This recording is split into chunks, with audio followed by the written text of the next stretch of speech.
अस्सलाम वालेकुम जी। मेरा नाम मोहसिन रज़ा है। उम्मीद है आप सभी लोग खैरियत से होंगे। आज जो हम टॉपिक डिस्कस करने जा रहे हैं वो एक बहुत ही इम्पॉर्टेंट इशू है। दुनिया में सबसे ज़्यादा इन डिबेट है, जिस पे दुनिया में सबसे ज़्यादा बात हो रही है। दुनिया सबसे ज़्यादा सीरियसली इस चीज़ को ले रही है और उसके मुतालिक इनिशिएटिव्स भी लिए जा रहे हैं। एक बर्निंग इशू है, वो है इन्वायरमेंट। इन्वायरमेंट की डिस्ट्रक्शन। इन्वायरमेंट की डिस्ट्रक्शन को आप किस तरह से कंट्रोल कर सकते हैं और इंसान के सर्वाइवल को किस तरह इंश्योर कर सकते हैं आप लोग। क्योंकि जो इन्वायरमेंट की डिस्ट्रक्शन हो रही है, एक तो ओजोन लेयर की डिस्ट्रक्शन हो रही है, उसके अलावा फिर आपकी जो सीजनल रोटेशन है वो चेंज हो रही है। अब आप देखें कि जो सर्दी किसी मौसम में आती थी, किसी मंथ्स में आती थी, वो चेंज होकर कहीं और चले गई है। गर्मियाँ जो हैं वो फैलती जा रही हैं और जो सर्दियाँ हैं वो सिमटती जा रही हैं। मौसम चेंज हो रहे हैं, इनकी रोटेशन जो है वो चेंज हो रही है। तो इससे जो फसलें होती हैं, जो एग्रीकल्चर होता है, उसको बहुत ज़्यादा नुकसान हो रहा है। उस चीज़ को देखा जा रहा है। उसके अलावा फिर ग्लेशियर्स पिघल रहे हैं, जिससे फिर सैलाब आता है बहुत ज़्यादा। तो ये वो प्रॉब्लम्स हैं जिनसे निपटने के लिए दुनिया में बहुत ज़्यादा काम किया जा रहा है। अगर हम लोग वो प्रोमिनेंट चंद एक काम देखते हैं जो दुनिया में इनिशिएटिव्स लिए गए हैं इस बार, उनमें आप देख सकते हैं जैसे United Nations conference on environment and development होती है 1992 में रियो में, अर्थ समिट होता है। फिर COP21 पेरिस एग्रीमेंट होता है क्लाइमेट चेंज पे 2015 में। फिर UNFCCC United Nations framework convention on climate change होता है। फिर क्योटो प्रोटोकॉल है। फिर WWF ऑर्गेनाइजेशन बनाई जाती है 1961 में। फिर ग्रीन पीस ऑर्गेनाइजेशन बनाई जाती है 1971 में। उसके अलावा ग्रीन पार्टीज़ जो हैं वो दुनिया में मर्ज होती हैं। वो पार्टीज़ जिनकी मैनिफेस्टो में ये चीज़ें शामिल हैं कि वो इन्वायरमेंट को प्रोटेक्ट करेंगी, उनके लिए पॉलिसीज़ बनाएंगी, स्ट्रेटजीज़ बनाएंगी। तो ये काम दुनिया में बहुत तेज़ी से उस तरफ देखा जा रहा है कि इन्वायरमेंट की जो डिस्ट्रक्शन है उसको किस तरह से लिमिट किया जाए या उसको कम किया जाए। ख़त्म शायद ना हो सके, लेकिन उसको मिनिमम किया जाए, कम से कम उसकी डिस्ट्रक्शन को किया जा सके। आप यहाँ एक पॉइंट जो बहुत इंपॉर्टेंट है, मैं यहाँ पर आपके सामने रखना चाहता हूँ कि वो दो कौन सी मोटिवेशंस हैं जो इंसान को मोटिवेट करती हैं कि आपने अपने इन्वायरमेंट को बचाना है, या वो दो कौन सी चीज़ें हैं जो पुश करती हैं इंसान को आपने अपने इन्वायरमेंट को बचाना है। आपके ख्याल में क्या हो सकता है? अगर आपको कुछ आइडिया है तो अपने कमेंट बॉक्स में जाके उसे लिखिए कि क्या हो सकता है वो।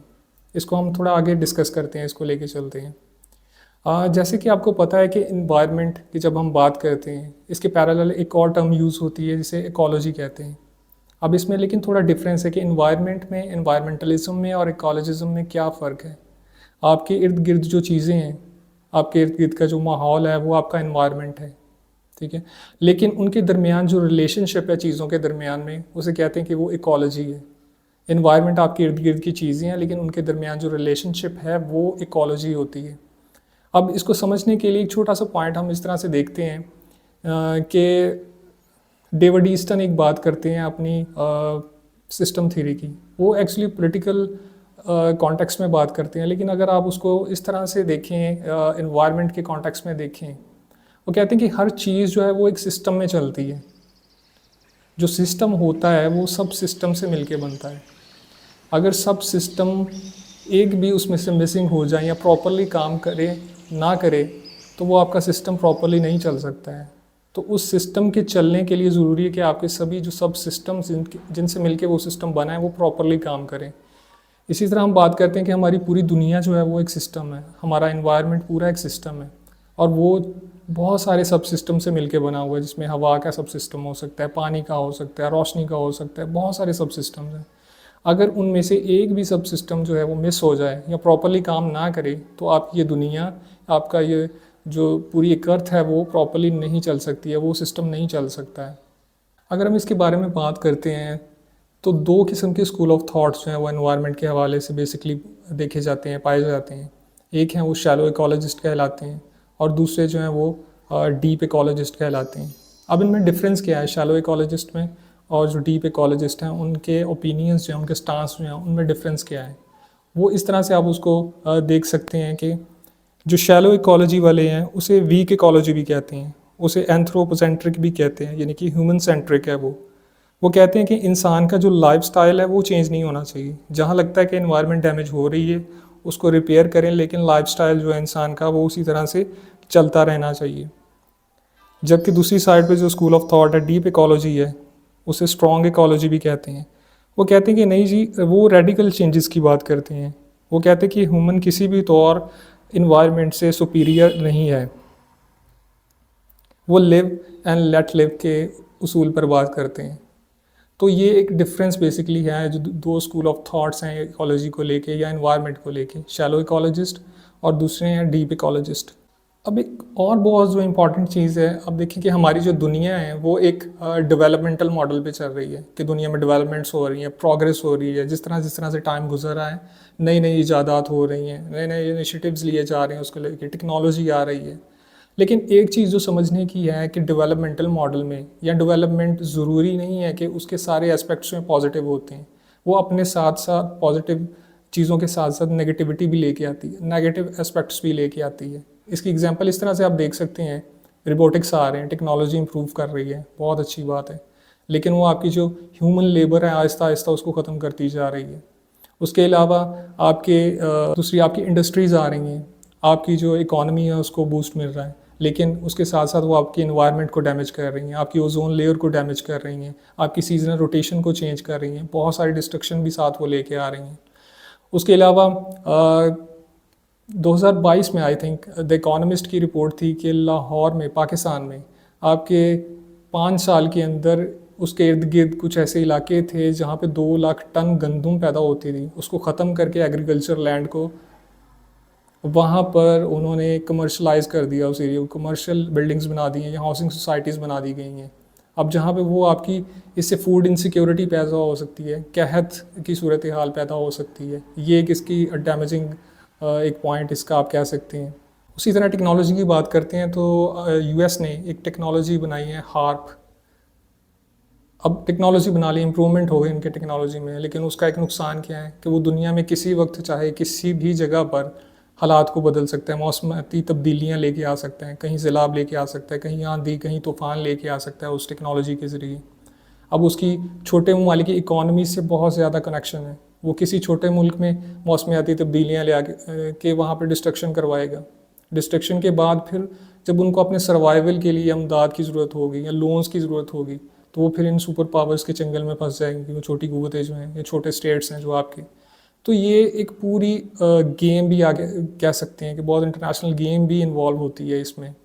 लेकिन जिन दो पॉइंट्स की हम लोग बात कर रहे थे, जब मैंने आपसे बात की कि वो दो कौन सी मोटिवेशंस हैं या वो कौन सी दो चीज़ें हैं जो पुश करती हैं इंसान को कि वो इन्वायरमेंट को बचाएं, इन्वायरमेंट के लिए काम करें, इन्वायरमेंट के सर्वाइवल के लिए काम करें। तो उसमें सबसे पहली जो चीज़ आती है वो है सेंस ऑफ सर्वाइवल, कि इंसान के अंदर ये एक सेंस होती है, इंसान के अंदर ये एक सोच होती है, थॉट होती है कि मैंने अगर सर्वाइवल अपना रखना है इस दुनिया में, इस अर्थ पे, तो मुझे इन्वायरमेंट को बचाना है किसी ना किसी हद तक। किसी न किसी तरह इन्वायरमेंट को बचाऊंगा तो मेरा सर्वाइवल जो है वो हो सकता है इस दुनिया में, अदरवाइज़ नहीं हो सकता है। ये पहला पॉइंट है, इसकी पहली वजह है, पहली मोटिवेशन है। अगर दूसरी मोटिवेशन की बात करें कि वो क्यों इन्वायरमेंट को बचाना चाहता है, तो वो रिलीजन है। आप दुनिया का कोई भी रिलीजन उठा के देख लीजिए, हर रिलीजन आपको इन्वायरमेंट प्रोटेक्शन के हवाले से उसमें अहकामात मिलेंगे, कमांडमेंट्स मिलेंगी कि आप इन्वायरमेंट को बचाएं। हर रिलीजन इन्वायरमेंट की बात करता है।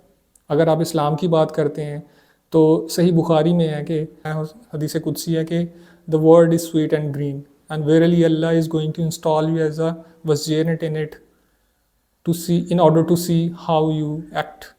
कि अल्लाह ने ये दुनिया को सब्ज़ और मीठा बनाया है, मीठा पानी बनाया है इसमें, तो वो आपको एज अ नायब के तौर पर इस दुनिया में भेजा है कि वो देखना चाहता है कि आप उस दुनिया को किस तरह से प्रोटेक्ट करते हैं, इसकी हिफाजत किस तरह से करते हैं, जो गिफ्ट एक अल्लाह की तरफ से आपको मिला है। इसके अलावा सूरह नमल में अल्लाह ताला फरमाते हैं कि अल्लाह ताला ने हर चीज़ को मजबूती के साथ पैदा किया है, यानी कि जो पहाड़ हैं आपकी ज़मीन पे, अर्थ पे हैं, वो बैलेंस को बरकरार रखते हैं ज़मीन की। यहाँ पे दरख्त पैदा किए इस ज़मीन को बैलेंस्ड रखने के लिए, बैलेंस रखने के लिए, और बहुत सारे अपने इनामात और गिफ्ट्स यहाँ पे दिए हैं दुनिया में। तो ये इस्लाम के हवाले से कि इस्लाम किस कदर इन्वायरमेंट की बात करता है, इन्वायरमेंट की हिफाजत की बात करता है। उसके अलावा फिर एक और जगह पे है कि हज़रत सल्लल्लाहु अलैहि वसल्लम ने फरमाया था कि जब भी किसी नए इलाके को फ़तह करो तो वहाँ के दरख्तों को या फलों पौधों को मत जलाओ, और बहुत सारे अहकामात हैं, भरे हुए हैं अहकामात कुरान करीम में, जो आपको एनवायरनमेंट की हिफाजत के हवाले से बताते हैं। ये तो सिर्फ 2 रेफरेंस है जो मैंने आपको बात की, लेकिन बेबहार रेफरेंस आपको मिलेंगे जो एनवायरनमेंट की प्रोटेक्शन की बात करते हैं। मुख्तलिफ मज़ाहिब में और में भी हैं, जिस तरह से इस्लाम में हम लोग बात करते हैं। इसी तरह से अगर हम डाओइज़म की बात करते हैं, एक रिलीजन है डाओइज़म, तो वो 3 ट्रेजर्स या 3 पॉइंट्स इसमें बताते हैं एनवायरनमेंट की प्रोटेक्शन के हवाले से: कंपैशन, फ्रुगैलिटी एंड ह्यूमिलिटी। वो करते हैं, कंपैशन क्या है, वो कहते हैं कि इंसान, कंपैशन वो है कि इंसान को अपनी ज़ात से बाहर निकल के दूसरी चीज़ों के बारे में भी देखना चाहिए। सिर्फ अपने बारे में ना सोचे कि वो सुपीरियर नहीं है, दूसरी चीज़ों के बारे में भी सोचे, एनवायरनमेंट के बारे में भी सोचे कि वो किस तरह से प्रोटेक्ट करना है, उसके लिए भी काम करे। जिस तरह से अपनी ज़ात के बारे में सोचता है, उसी तरह से इन्वायरमेंट के बारे में भी सोचे, क्योंकि इन्वायरमेंट भी उतनी ही इम्पॉर्टेंट है जितने कि ह्यूमन बीइंग है। जितना कि इंसान खुद इम्पॉर्टेंट है, उतनी ही इन्वायरमेंट भी इम्पॉर्टेंट है। वो इस हवाले से बात करते हैं कंपैशन में। फ्रुगैलिटी में वो बात करते हैं कि इंसान को इस इन्वायरमेंट की हिफाजत करनी है, उसका उतना इस्तेमाल करे कि जितनी उतनी ज़रूरत है, उससे ज़्यादा उसका इस्तेमाल ना करे, डिफॉरेस्टेशन ना करे, दरख्तों को ना काटे, फलों को ना तबाह करे, उतना इस्तेमाल करे कि जितना उसको ज़रूरत है, कि जितना वो नुकसान ना हो इन्वायरमेंट को, उसमें बात करते हैं। फिर तीसरा वो ह्यूमिलिटी की बात करते हैं, यानी कि आजिज़ी की। वो बात करते हैं कि इंसान सुपीरियर नहीं है इन्वायरमेंट से, इंसान की जितनी इम्पॉर्टेंस है उतनी ही इन्वायरमेंट की है, उतनी ही इम्पॉर्टेंट हर चीज़ की है जो दुनिया में पैदा की गई है। तो इंसान को अपने साथ साथ अपने इन्वायरमेंट का भी ख्याल रखना है। तो ये 3 पॉइंट्स हैं, 3 ट्रेजर्स जिसे वो बोलते हैं: कंपैशन, फ्रुगैलिटी एंड ह्यूमिलिटी। वो 3 चीज़ों के बारे में बात करते हैं। इससे आप अंदाज़ा लगा सकते हैं कि डाओइज़म में, उसकी एजुकेशन में, उसकी टीचिंग्स में किस हद तक इन्वायरमेंट को प्रोटेक्ट करने के लिए चीज़ें शामिल की गई हैं, उसमें क्या वो अहकामात दिए गए हैं। इसी तरह से हिंदू मज़हब में अगर आप देखें तो उसमें भी बहुत ज़्यादा इम्पॉर्टेंस हासिल है इन्वायरमेंट को। वो इन्वायरमेंट के प्रोटेक्शन की बात करते हैं। इवन वो उसको धरती माँ कहते हैं, और उसकी इम्पॉर्टेंस आप इससे अंदाज़ा उसका लगा सकते हैं। आप जितनी उनकी सेक्रेड टेक्स्ट्स हैं, उनकी बुक्स हैं, उनकी टीचिंग्स हैं, आप उनको उठा के देख लीजिए। आप वेद्स को उठा के देख लीजिए, आप सत्रस को उठा के देख लीजिए, आप पुराण्स को उठा के देख लीजिए। उसके अलावा जितनी सेक्रेड टेक्स्ट हैं उनको उठा के देख लीजिए। हर जगह वो इन्वायरमेंट प्रोटेक्शन की बात करते हैं। वो बात करते हैं कि इन्वायरमेंट को बचाना बहुत ज़रूरी है, एक इंसानी सर्वाइवल के लिए भी, और एक मजहबी तौर पे भी उसके लिए एक बहुत इंपॉर्टेंट वो इस चीज़ को रखते हैं। फिर दूसरी साइड पे अगर आप देखते हैं, वो हर सुबह जब उठते हैं अपने मंत्राज में, अपनी इबादत में एक नमन पेश करते हैं, एक प्रेज़ करते हैं पहाड़ों के लिए, दरियाओं के लिए, और पौधों, दरख्तों के लिए, हर चीज़ के लिए जो कुदरत ने पैदा की हैं। तो इससे आप इम्पॉर्टेंस के अंदाज़ा हिंदू मज़हब में लगा सकते हैं। उसके अलावा एक और जो है चिपकू मूवमेंट, ट्री हगिंग मूवमेंट भी है एक उनकी। आप इसके बारे में अगर पढ़ें तो बहुत एक इंटरेस्टिंग उसमें चीज़ें बयान की गई हैं, और उससे पता लगता है कि हिंदुज़म में इन्वायरमेंट प्रोटेक्शन का या इन्वायरमेंट के हवाले से क्या टीचिंग्स हैं और किस हद तक इम्पॉर्टेंट है उनके लिए इन्वायरमेंट जो है। इसी तरह से जब हम बुद्धिज़्म की बात करते हैं कि बुद्धिज़्म में क्या टीचिंग्स हैं इन्वायरमेंट को लेके, वो इन्वायरमेंट को किस तरह से देखते हैं और किस तरह की टीचिंग्स को वो स्प्रेड करते हैं, उनके नज़दीक क्या इंपॉर्टेंस है इन्वायरमेंट की। तो अगर आप बुद्धिज़्म को देखें तो वो बात करते हैं फ़िलासफ़ी ऑफ वाटर को। फ़िलासफ़ी ऑफ वाटर क्यों, वो इंसान को क्यों पानी से तशबीह देते हैं इसमें। अगर आप फार्मूला देखें पानी का, H2O, यानी कि 2 एलिमेंट्स H और एक एलिमेंट O। इसी तरह से 2 H जो हैं, एक हार्मनी का, एक ह्यूमिलिटी का, और O ओपननेस के लिए वो इस्तेमाल करते हैं।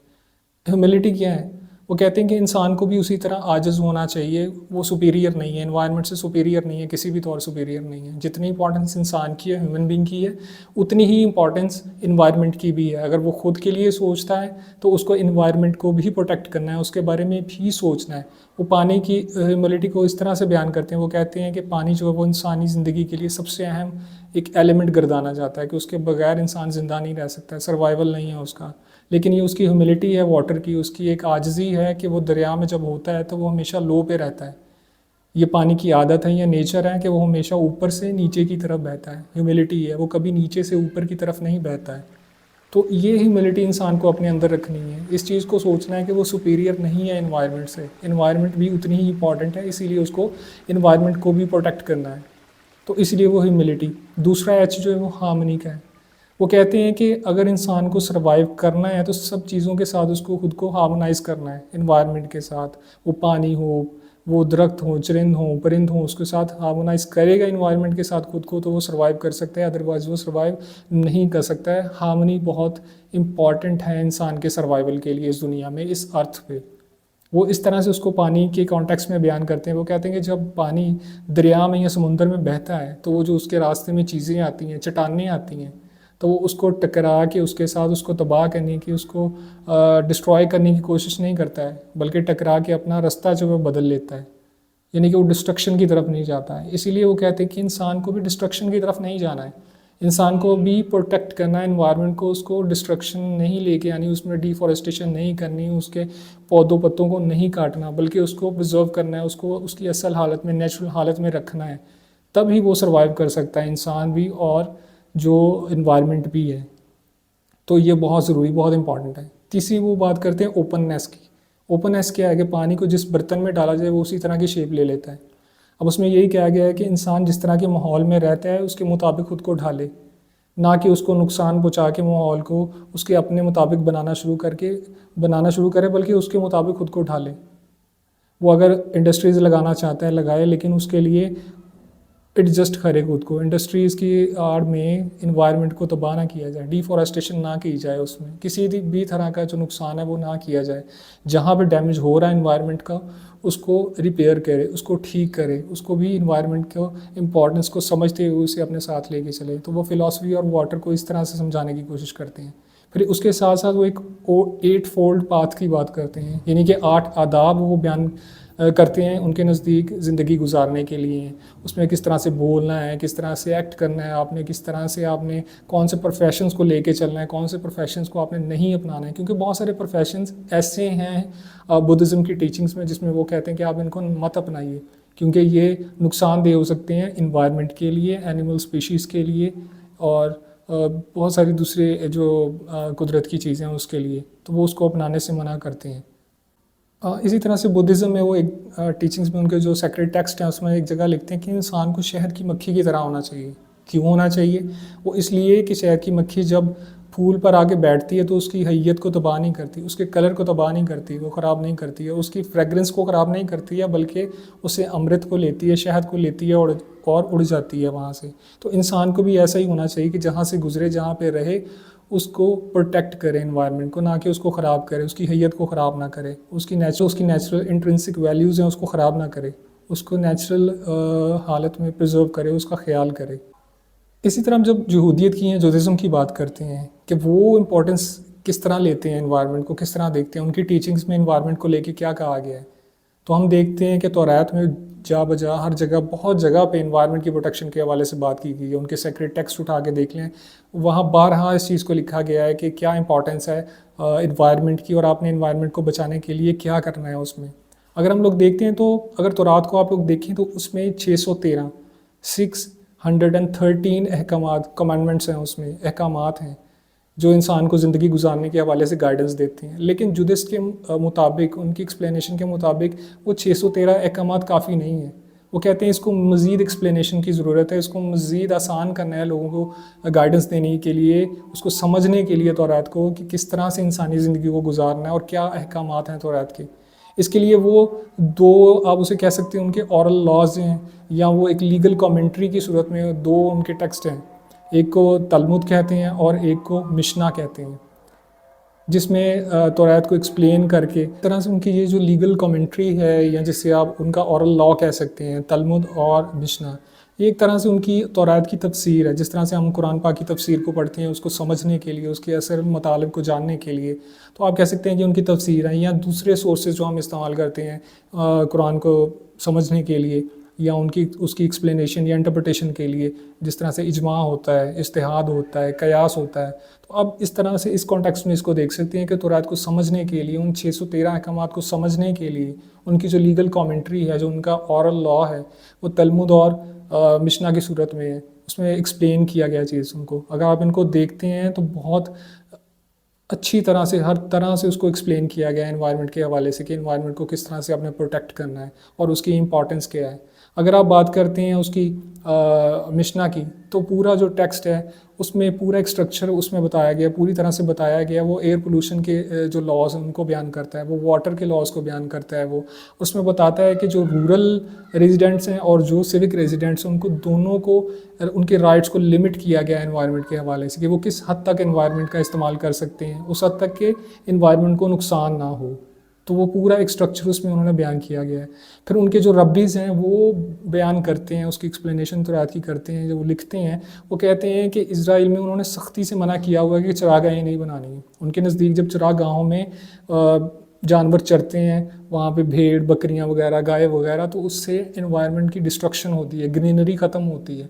उनके नज़दीक वो बयान करते हैं कि मिडल ईस्ट में या नियर ईस्ट में जो सहरा है, वहाँ सहरा बनने की वजह ये है कि वहाँ कभी सब्ज़ा था लेकिन चरागाहें बनी वहाँ पे, तो वहाँ पे आके जानवरों ने चरना शुरू किया और आहिस्ता आहिस्ता वो ग्रीनरी ख़त्म होती गई और वो तब्दील हो गए सहराओं में। तो इसलिए सख्ती से इस चीज़ को मना करते हैं। एक और जो इम्पॉर्टेंट इसमें चीज़ है जिससे आप उनकी टीचिंग्स में इन्वायरमेंट की इम्पोर्टेंस को समझ सकते हैं, आप देखें कि वो बात करते हैं कि किंग सलमान यानी कि हज़रत सलमान ने अपने दौर में अपनी बादशाहत में एक वज़ीर ख़ास तौर पर इसलिए रखा हुआ था जो देखे कि कहीं पे डिफॉरेस्टेशन तो नहीं हो रही, कहीं पे पौधों और पत्तों को काटा तो नहीं जा रहा, कहीं पे इन्वायरमेंट को नुकसान तो नहीं पहुंचाया जा रहा। इन चीज़ों का ख्याल रखने के लिए एक वज़ीर को अपॉइंट किया गया था उनकी तरफ से।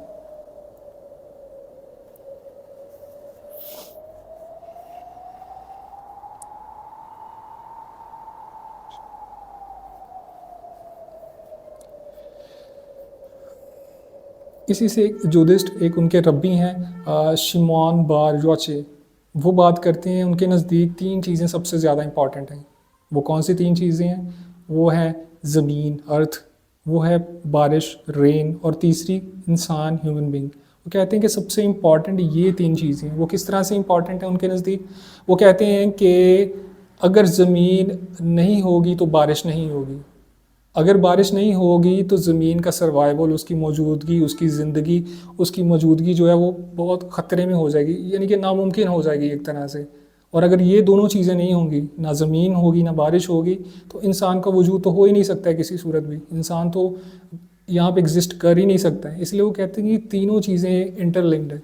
अगर सर्वाइवल होगा तो इन तीनों चीज़ों के होने की वजह से, मौजूदगी की वजह से होगा। तीनों चीज़ों का साथ में रहना बहुत ज़रूरी है इसमें, इन्वायरमेंट का बचाने के लिए, यानी कि इंसान का होना, बारिश का होना और अर्थ का होना, ज़मीन का होना। तो ये तीन चीज़ों की इंपॉर्टेंस आप इस चीज़ से भी समझ सकते हैं जो वो बयान कर रहे हैं इसमें। फिर एक जूदिस्ट राइटर हैं डैनियल बी फिंक, 1998 में वो एक बुक लिखते हैं अर्थ एथिक्स के नाम से, और इसमें एक चैप्टर शामिल किया जाता है Judaism and ecology, a theology of creation. उसमें वो उस चीज़ को बयान करते हैं जो हमारा भी इस्लामिक पॉइंट ऑफ व्यू से भी देखें, कहा जाता है कि दुनिया को अल्लाह ताला ने 6 दिन में बनाया है। वो उसी कॉन्सेप्ट को उस तरह से बयान करते हैं कि इंसान दुनिया को 6 दिन में बनाया गया, लेकिन इस एक चीज़ जो इम्पोर्टेंट इसमें वो बात कर रहे हैं, वो कहते हैं कि इंसान को सबसे आखिर में, यानी कि छठे दिन, दुनिया बनाने के छठे दिन पैदा किया गया। अब वो कहते हैं कि जो उसकी रब्बी हैं वो उसकी इंटरप्रिटेशन इस तरह से करते हैं, वो कहते हैं कि इसकी दो वजूहात हो सकती हैं कि इंसान को आखिरी दिन क्यों पैदा किया गया। एक तो ये वजह है कि इंसान को एज गेस्ट ऑफ ऑनर पैदा किया, अशरफुल मखलूक़ात के तौर पर पैदा किया गया कि इस ग्रेट फीस्ट में, यानी कि इस दुनिया में उसको भेजा जाए खुदा के नायब के तौर पर।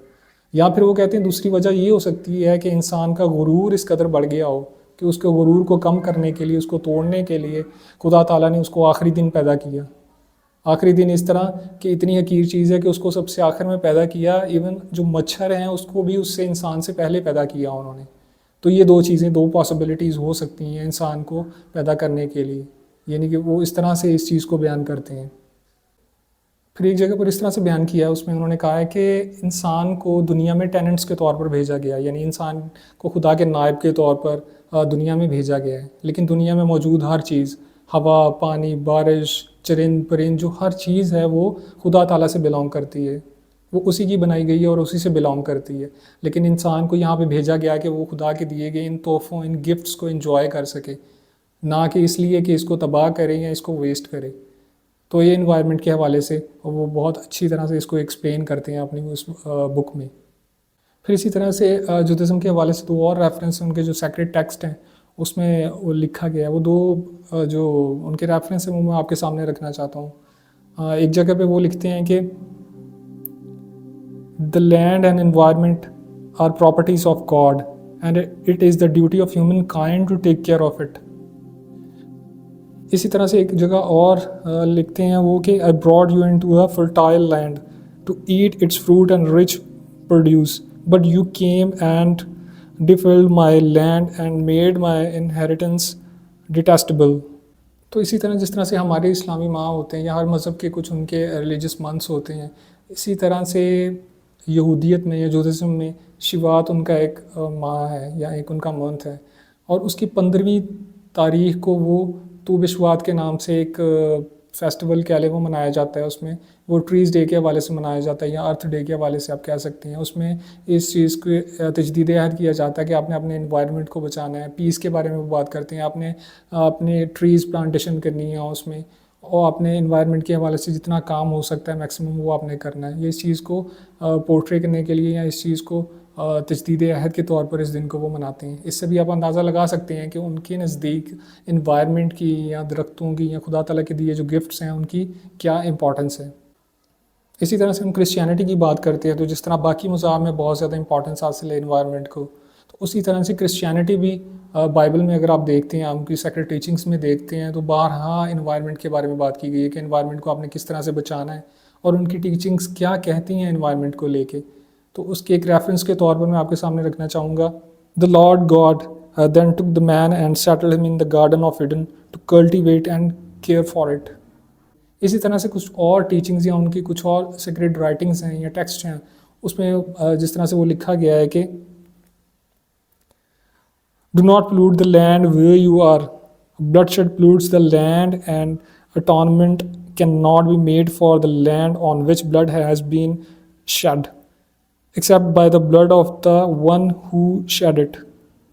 इसी तरह से एक और जगह पे वो लिखते हैं कि when they had all had enough to eat he said to his disciples gather the pieces that are left over, let nothing be wasted।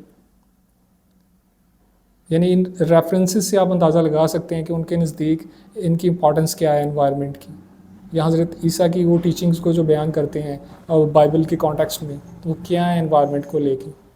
एक बहुत और इंटरेस्टिंग चीज़ है और इम्पॉर्टेंट चीज़ भी है, वो मैं आप लोगों के साथ भी शेयर करना चाहूँगा कि इन्वायरमेंट के हवाले से एक स्कूल ऑफ थाट है जिसे कहते हैं इको फेमिनिज़म या इकनॉमिक फेमिनिज़म जिसे कहते हैं।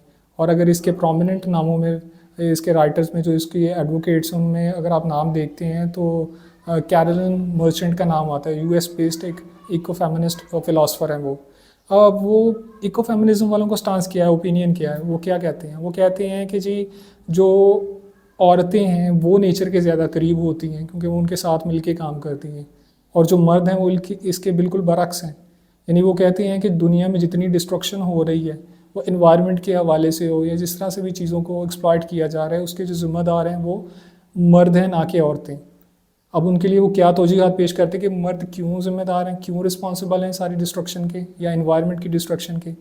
अब वो कहती हैं कि जी जो दुनिया में डिफॉरेस्टेशन हो रही है वो कौन कर रहे हैं, वो मर्द कर रहे हैं, औरतें तो नहीं कर रही हैं।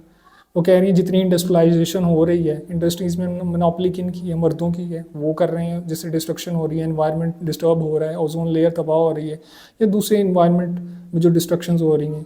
अब वो कहते हैं कि कैपिटलिज्म में ज़्यादा मोनोपोली किन की है, मर्दों की है, औरतों की नहीं है। तो वो कहते हैं कि ये सारी चीज़ों में इन्वॉल्वमेंट जो है वो मर्दों की ज़्यादा है, वो औरतें कह रही हैं जो इको फेमिनिस्ट हैं।